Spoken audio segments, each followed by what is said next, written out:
അങ്ങനെ അവസാനം കേരളത്തിന്റെ ഭരണം ഏറ്റെടുക്കുന്ന ടീം UDF-നും VD സതീശനും ആശംസകൾ. വടശ്ശേരി ദാമോദര മേനോൻ സതീശൻ എന്ന ഞാൻ. പക്ഷേ മുൻ വർഷങ്ങളെ പോലെ അത്ര എളുപ്പമായിരിക്കില്ല ഫിനാൻഷ്യൽ സൈഡ് നോക്കുമ്പോഴുള്ള ഭരണം. കണക്കുകൾ നോക്കുകയാണെങ്കിൽ കേരളത്തിന്റെ പൊതുകടം ഏകദേശം 4,80,000 കോടിക്ക് അടുത്താണ്. പക്ഷേ കഴിഞ്ഞ വർഷത്തെ വരുമാനം മാത്രം നോക്കുകയാണെങ്കിൽ ഏകദേശം 1,52,000 കോടി രൂപ. ഇതിൽ 32,000 കോടി രൂപ കടത്തിന്റെ ഇൻട്രസ്റ്റ് മാത്രം അടയ്ക്കേണ്ടി വരും. അത് ടോട്ടൽ വരുമാനത്തിന്റെ 23% വരും. സാലറി ഏകദേശം 25%, പെൻഷൻ 20%, കൂടാതെ ഇൻഫ്രാസ്ട്രക്ചർ മെയിൻ്റനൻസിന് 15,000 കോടി, അതായത് ഏകദേശം 10% ചെലവായിട്ട് വരും. ഇങ്ങനെയൊക്കെ നോക്കുമ്പോൾ ടോട്ടൽ വരുമാനത്തിന്റെ 75% നമുക്കായിട്ടുള്ള പദ്ധതികളിൽ ഫിക്സഡ് കോസ്റ്റ് ആണ്. ബാക്കി 25% മാത്രമേ വികസനങ്ങൾക്കും ക്ഷേമ പ്രവർത്തനങ്ങൾക്കും ഉപയോഗിക്കാൻ പറ്റുള്ളൂ. സ്വാഭാവികമായിട്ടും വരുമാന വർധനവ് വഴി മാത്രമേ മുഖ്യമന്ത്രിക്കും കൂടാതെ ഫിനാൻസ് മിനിസ്റ്റർ കൂടിയായിട്ടുള്ള VD സതീശനും മുന്നോട്ട് പോകാൻ പറ്റുകയുള്ളൂ. നിലവിൽ നമ്മുടെ സ്വപ്ന പദ്ധതിയായിട്ടുള്ള വിഴിഞ്ഞം പോർട്ടിലൂടെ നമുക്ക് ഇതൊക്കെ സാധ്യമാവുന്നതാണ്.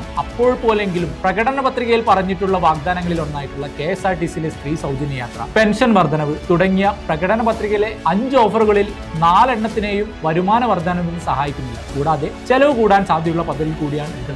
കണ്ടറിയാം VD സതീശനും ടീം UDF-ഉം എങ്ങനെ ഇതിനെ നേരിടുന്നത്. ഇങ്ങനത്തെ മറ്റു കണ്ടന്റുകൾക്കായി നമ്മുടെ ചാനൽ ഫോളോ ചെയ്യും.